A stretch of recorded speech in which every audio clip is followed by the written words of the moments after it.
Hello and welcome back to another episode of the Between the Bases podcast. Today we are honored to be joined by Bobby Santoro, the beat writer for the Somerset Patriots. Bobby, how are you feeling today? Feeling good. Thank you guys for having me on. Excited to have you on too. How many Pats? How are the Pats doing this year? They're doing good. They're not doing bad. They're actually right now they're in first by a game and a half. They're up against Portland is the team that's in second right now, but they've been doing pretty well, all things considering. Obviously, Jason Dominguez was off to a slow start, but Trey Sweeney, Austin Wells, those are the big names who are kind of carrying them. Their pitching's been doing pretty good too. So I mean, they're really this past weekend they took 5 out of 6 from Altoona, which is the Pittsburgh Pirates organization. So they look to be well on their way to the playoffs again, and hopefully having another shot at the Eastern League Championship. Yeah, you mentioned Dominguez. Is there anything you've seen that he's like doing wrong with the swing, or it's just like can't hit it? So to me, it with him this year especially, it was over here in Jersey. It was really it was chilly in the early spring. So he had never in his entire life played in like not freezing temperatures, but below 70-degree temperatures. So he's you think about it, he's from the Caribbean, and when he came up, he was coming up and playing in Florida. So it's always hot in Florida. It seemed to me he just was uncomfortable playing. I mean, anyone who's played baseball and like if you play fall ball or early in the spring, it's kind of uncomfortable playing in the cold. Yeah. So for him, it seems like as the weather warmed up, he started to warm up. So he's seeing the ball well. It's just he was getting unlucky on some hits and he was striking out a little bit, but he seems to be heating up now. He's been going deep and he's a solid staple at number 2 in the lineup for them. Similar thing happened to Peraz last year with the cold weather, right? Yeah, exactly. Absolutely. So hopefully, as it keeps, warming up, he'll be fine. And usually they end, I believe, at the end of September. So it's not that cold when the season ends. So he should be fine. Is there like a chance we see him in the major league level this year?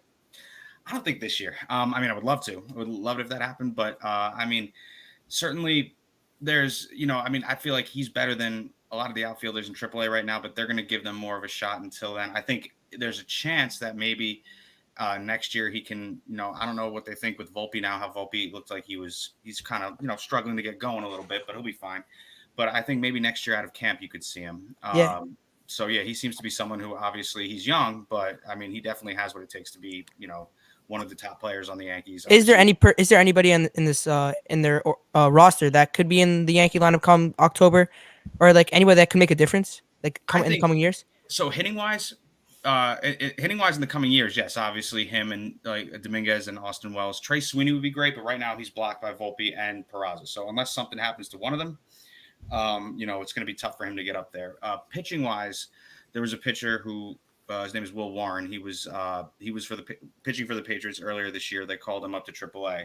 Now he's a starter, but he's one of those people who maybe in September, late September, they call him up to be a bullpen piece, and he has good stuff. There's a pitcher, Clayton Beater. A lot of the pitchers, I think, if they move up somewhat soon, you could maybe see them in the bullpen by the end of the year, maybe in high leverage situations. Which prospects have really carried the Patriots this year? So for carrying them, one is a pitcher. His name is Clayton Beater. He right now, I believe he leads the whole Eastern League in ERA. I got to look to see exactly what it is, but he's been for them. He's been a surprise. He's definitely their best pitcher who hasn't been called up yet, and they got him actually in the Joey Gallo deal. Yeah. Last year, so, yeah. So he's definitely he's been carrying them. I believe he's 5-2, so he has the most wins as well. He's definitely done that. There's Tanner Myatt, who's a relief pitcher who has. I believe he has 4 saves right now with them as well. Their pitching's really kept them going. The offense does explode at times. Like I said, Trey Sweeney. There's a man, Tyler Hardman, who's a third baseman. He's been having a lot of power, and TJ Rumfield as well. He came over from the Phillies, I believe. But the two they've had a lot of power. So that infield, including Wells and Dominguez in the outfield, have been really carrying them. Who is a player that'd be best for like a trade partner? Like, are there any players that you could see that could be traded by August? Come the deadline? Absolutely. I mean, I don't want them to, obviously, because after watching them the whole season, you begin to like them. But you could see someone like I believe he's the 5th ranked prospect in the organization, but Everson Pereira, who he's very good. He's been a very. I play with him in the show. I love it. He's fantastic, but he's been hurt. I know when I was at the game, he got hurt when Stanton and Donaldson were doing rehab assignments there. Now he's not on the injured list or anything like that, but he hasn't played in like 2 weeks, I believe, but he is supposed to be one of the better players that they have as well. Now, I'd like to keep him, but that's definitely a chip that people would like to see. Will Warren is also somebody who they could also trade as well. Now, these are people who are good enough to make it, but depending on what they're going after. Obviously, the Yankees need a lot of help right now, but we'll see. Yeah. Yeah, the Yankees need a lot of outfield help. You mentioned Trey Sweeney has been like having a great year. Any adjustments you've seen him make this year? Well, I mean, to me, last year I saw him towards the end of the year, and it seemed like it's not much of. He kind of just seemed to be still getting his feet wet. This is his second year in Double A. I can't think back if he was there all year last year or not, but he definitely, as a leadoff hitter, he's shown a lot more pop. I know he homered in 2 straight games for them this past weekend, and he just seems to be now at shortstop. Obviously, all of them they're young enough. Like they need to still work on their fielding, and it's still a long ways away. But hitting wise, he's definitely I feel like he sees the ball well. He takes pitches. Not only does he hit for contact, but he can he has a good pop to his bat, and when he's hitting home runs, he's pulling the ball. So when he's hitting for contact, he's always going opposite field. So I feel like he's seeing the plate well, and he's not doing what a lot of hitters are doing now today, just trying to pull everything.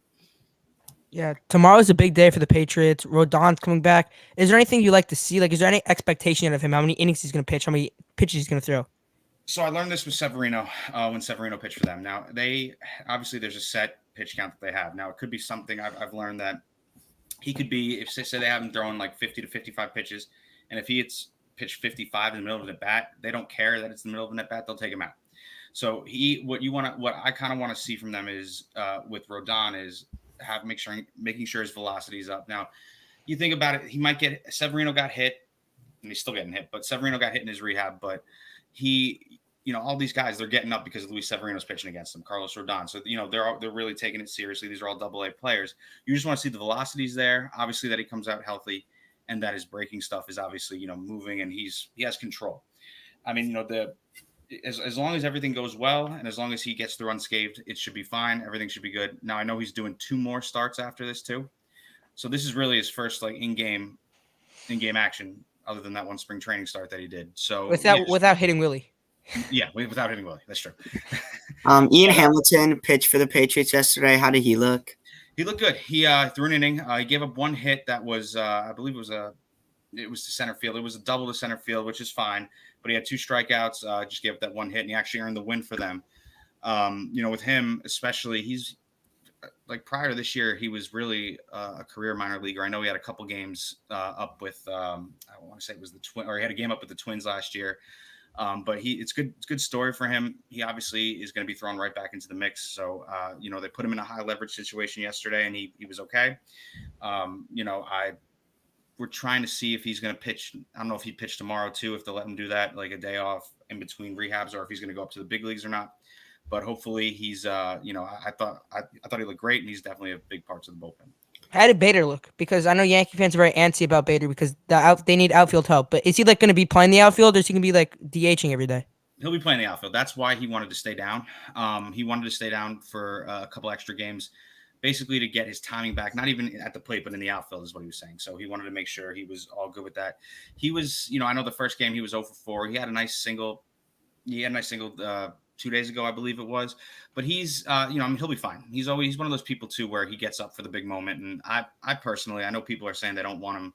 They don't want to commit to him yet because he gets hurt. I think he just provides a spark. Obviously him up, that kind of hurts Dominguez's chance of being a center fielder, but he could always slide over to left field because they need a left fielder at some point if Stanton's not going to play every day. Are there any limitations?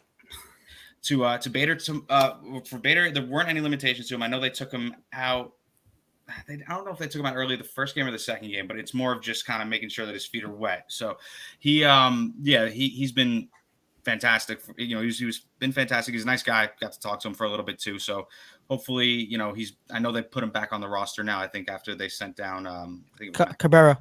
Cabrera. All right. Yeah. So I know he's back on the roster now. So he'll be there Tuesday, and hopefully, he's still the same old stuff, and he can stay healthy. Hopefully. Who's a prospect on the Patriots that's like keeps getting overlooked? What's really a great player? To me, it's I think TJ Rumfield. So he's their first baseman now. He came over from the Phillies. He's an under the radar guy. He can hit for power. He had a streak. I think it was against Hartford last week, going into this series too, where it's 5 straight games he went deep. So he's quickly become one of the better power hitters on the team. He has a solid glove at first base. So, I mean, with Rizzo, I don't know how. I mean, I love Rizzo as our first baseman, and at first, I don't know. I'm trying to think. I don't know if Chaparro's the first baseman at AAA. He's someone who I think he's overlooked. Now, will he make it to the bigs? I'm sure one day he will. I don't know if it'll be for the Yankees or not, but I know what I'm seeing from him is he has the power. Obviously, he can go on streaks. Obviously, if he moves up, or when Austin Wells or any of them move up to AAA, I know someone who's not overlooked, but Spencer Jones down in Single A is going to be someone who comes up to Double A, and he'll be exciting to watch too. Stanton, Donaldson, and Canley were all in Double A at a point this year. Did they help out the younger players? What was the atmosphere like when they were there? It was the atmosphere was actually very good, especially with Donaldson and Stanton. So I mean, I know Canley was great in the bullpen. Canley's a fun guy to be around. I mean, he's fantastic. Seeing them that game, I was able to get up close to, and seeing. When I know Trey Sweeney was leading off that game, so Donaldson would be on deck. He'd be yelling advice to him, saying, watch out for this. And same thing with Stanton, and Stanton doing it to Donaldson as well. So it definitely helped having them there. It wasn't like their ego was too big to be on the feet, down there with them. So I know they were happy to help out all the players, and it definitely helped the morale on the team as well. Yeah, you mentioned Austin Wells before. We all heard the story about Volpe last week about how he changed Volpe's swing. Is there any difference in his swing since he changed Volpe's swing? Has he been hitting better at the plate? I just feel like he's the same. He's been hitting the same all year. He's been a great hitter. He hasn't really gone on any big slumps. He's the one I'm excited about. I really think that he is. By the time when he comes up, which I would love to see him up this year, but again, he'd have to be called up like now and really perform at AAA to really be up. But I think that he's going to be the one who's the catcher of our future. Then again, what do I know? I also thought Greg Bird once was the first baseman of the future, so we'll see. But I do think that especially he's lived with the Volpes for a while. I know last year when him and Anthony were in Double A, they lived together, and at the beginning of this year as well. So he's very close with Anthony. And I know his swing, you saw in the series against the Mets, Volpe's stance kind of looked a little bit more like Austin Wells' stance as well. Is Austin Wells a good catcher defensively? I know he's a great hitter. So he's okay. As I've seen when they were playing Reading a few weeks ago, the only thing with him is I feel like his arm needs to be a little bit better behind the plate. I saw a few of the balls, like not that they're one hoppers, but I saw a lot of them just very low and they're kind of skipping towards second base. I know Reading stole in one game in the first couple innings. They stole, I think, 4 bases off of him. Now, how much of that is him? How much of that was, getting the timing off the pitcher?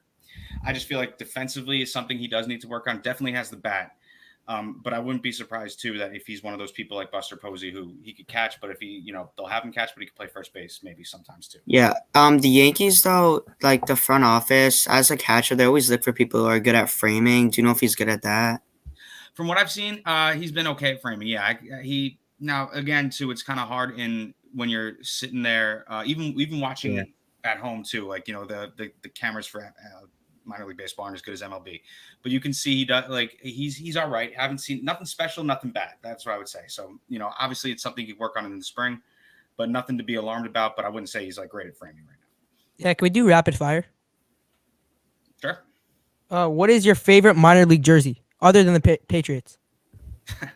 Other than the Patriots, I would say, God, what is it? Hudson Valley had one where they were. This is stupid, but Hudson Valley had one where they were like the apple cider donuts or something. I thought that was hysterical. There was like a big donut on it. I just thought it was funny. So I mean, not that I would ever wear it, but I thought it was cool. What is your favorite minor league stadium other than TD Garden, TD Bank? So favorite one is actually an independent league over here. It's in Sussex County, New Jersey, but they're called the Sussex County Miners. It's kind of like it's out in the middle of nowhere. It looks like almost like Field of Dreams in New Jersey. So I love that. What is your favorite minor league team name? Oh God, it's got to be. There's a team called the Modesto Nuts. I found that's funny too. They're just literally their mascot's a peanut. So I think it's hysterical. There's that, or there's obviously Savannah Bananas are good, but they're not real minor league. So the Trash Pandas are up there. The Pizza Rats. It's definitely the Pizza Rats. That's a good one too. Yeah, absolutely. Or you can go with the classic, the Staten Island Yankees. Yeah, sure. I've never been out to Staten Island to see them too. I've always wanted to go there, and even to Coney Island to see the Brooklyn Cyclones too. But I have to get out there. What is your most interesting conversation you've ever had with a player? With Severino, actually, recently. Just after the game, that was the game that Domingo Germán got thrown out for sticky stuff, so he didn't know that. So after we talked to him, we actually said, Germán got thrown out, and he was just it seemed very thrown off. So just talking to him about that, he was giving us advice on how it could be rosin, how everything is ridiculous this year. So it's pretty interesting to talk to him about. one player in the minors other than on the Patriots that can make a difference in the MLB? Yeah. God, not gonna be so rapid. What's his name? The kid this week, this kid Matt Gorski, who played for Altoona. He is, I believe, a third baseman. I got to double check that for you. But I was watching him play this week. This is a kid with like gap to gap power. Not even. I mean, he's more of a double. He hit a few home runs this weekend, but he's had some good doubles. He's someone for Pittsburgh who also has a lot of young players too. I could see being big. Do you have any cool stories about like meeting players when they like on rehab assignments? Yeah, I mean, so recently this is the first year I'm doing this for like every day, like meeting players. So obviously, Sevi was the big one. I got to be there when they interviewed Donaldson and them. It's just very cool. It's cool to see how while they're down there, they're first off they're a lot bigger in person than they are on TV, a lot bigger than you would think. But it's cool to actually just see how they're just after interviewing them how they're just normal guys. So I mean, it's very as both a fan and someone who writes about them. It's awesome to see. It's getting close to people. Even with the Patriots, Sparky Lyle's always there. He's always in the press box. Someone who my dad loved growing up. So it's surreal to think that you can meet them and see them. But for writing for Pinstripe Prospects has opened that for me. So it's awesome just to talk to all of them. Is there any expectation when Spencer Jones is going to be called up to Double A? There's none yet. I haven't heard anything. I want him to be called up. Him and there's a pitcher Drew Thorpe who I believe they drafted last year. They're both I think they both should be called up soon. I don't know if they're not like with Jones. I don't know if they're going to call him up when Austin Wells goes up or when Jason Dominguez goes up. I'd love to see him with them there. I just don't know. I know he's had some great streaks down in single A, but I know recently too he had an 0 for 13 slump. That's fine. It's going to happen. They're kids, but I personally think that he should be called up soon. I wouldn't be surprised if it's within the next month, like by the end of July. I would be shocked if he's not in Double A. Apparently, he's really hot right now. Yeah, right now he is. Yeah, and before I know I was watching. I think he had three. I think he went 3 for 5 yesterday. He's had a few 3-hit games recently, so he's been well. I mean, as long as he keeps that, he's going to force their hand. So he's someone who obviously can be called up this year and maybe even next year out of camp. Not start with the Yankees, but start in AAA next year. So maybe end the season with Double A and just start right up at AAA. Yeah, I mean, Yankees would love that. Last question for me. Is there anything like on Oswald Peraza? I know you're not AAA, but is there any expectation you know when he's going to be called up? Yeah, I think the issue with him is that, I mean, obviously he should be called up. He's had great stats, and even watching him from AAA, it's been great. The issue is, I feel like the Yankees when they had Volpe on the opening day roster, which I'm guilty of. I wanted them to have him on there too, and I love him. I think he'll be great. But you can't have a kid like that go from basically Double A to the majors, struggle, and just send him down right away. So it's hard that they're blocking him. I would love it if they could call up Peraza and maybe do something with Donaldson or a move's going to have to be made for him to be called up. He deserves to be up now, but I feel like he's just blocked too many ways. So something's got to happen either by the deadline or sooner rather than later to see when he gets called up. But I mean, get a shot. I've heard this out there that the Yankees don't want to call him up because then they're risking like he struggles in the majors and then he's not a good trade partner. Mm-hmm. That's what I've heard. Have you heard anything like that? I can see that. Yeah, I can see them using him as a trade chip. It just depends for who, because you got to think if they're using him as a chip, it's going to have to be for somebody. Like I know they need outfield, but they also need pitching right now too. So I would be afraid. I don't want this to happen, but people have been saying maybe they use him in a package to get like Shane Bieber from Cleveland, and I don't think Shane Bieber is the answer. Yeah, I'm not about that. Especially not for Peraza. So they could use him, but it's just I think he's a good trade chip. It's just a matter of who they go after and who they get, because it can't just be for someone who was good last year but is struggling this year and thinking he's not a lightning in a bottle trade chip. So. Last year Anthony Volpe in the minors, his OPS was around 800, hit 250. Why do you think the Yankees decided to call him up instead of a guy like Peraza, who this year has been hitting 290 with an OPS over 1? Absolutely, I think they called him up because first off, he has that kind of like big time, even though he's been struggling, he has that big time atmosphere around him. When he's up, when he does make, now granted his batting average is down, but he still has, his power numbers are good. Now his OPS isn't great, but he at the beginning of the year when he wasn't getting out of it, I think he's in his own head, because at the beginning of the year he was walking multiple times a game. Yeah, he was seeing the ball well. Like at least he wasn't hitting well, but he was still getting on base. And when he's on base, he can have stolen bases. So now because he's in his own head. He kind of I feel like he chases a lot more. So I mean, it's all about being a kid and being a little bit overmatched by some of these pitchers, but sending him down, you don't know if that's gonna, work for Mickey Mantle back in the day. They sent him down, but they didn't send him down until mid-July. So I know, I know it's gonna take a little bit for him, but hopefully, he turns it around. Not having Judge there has to hurt too. I mean, I know Judge is in the dugout sometimes with him, but it seemed like when he started to heat up, him, Judge, and Rizzo were just connected at the heels. So We have a fan question here. Do you feel most studs don't necessarily need AAA, that most development in AA? I don't. I do think everyone needs to. I think it's showing now Yeah. too with Volpe. I think everyone, even though he is like Volpe was a stud in the minor leagues, it just shows that how big of a jump it is from AAA to the majors. Even from, going from I think he played 8 games in AAA last year. So basically going from AA to the majors, Yeah. how better the stuff is. And, I think you do need seasoning. Now, once you commit, I think because they committed to him, it's going to be hard to send him down unless he continues to be just a month from now. We're talking about the same thing.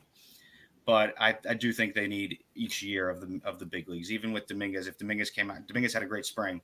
They sent him down to, they put him. I didn't think he was going to be in AA, but they sent him back to AA, and he's still showing that he needed to get going a little bit more in AA to even move up just to AAA. Yeah, Bobby, the Cardinals at the beginning of the year, they called up Jordan Walker, and then after 16 games, they sent him down. Why did the Cardinals do that? Why don't you see, why do the Yankees so reluctant to send down Volpe? I think because Cashman and the front office are stubborn. They're very stubborn in their own ways. Yeah. I know. Now, granted, the same thing though. I feel like everyone was saying Volpe was the next. Not saying he's the next Jeter, but he's the next person who can be the homegrown player. Everyone wants the next Aaron Judge so bad now too.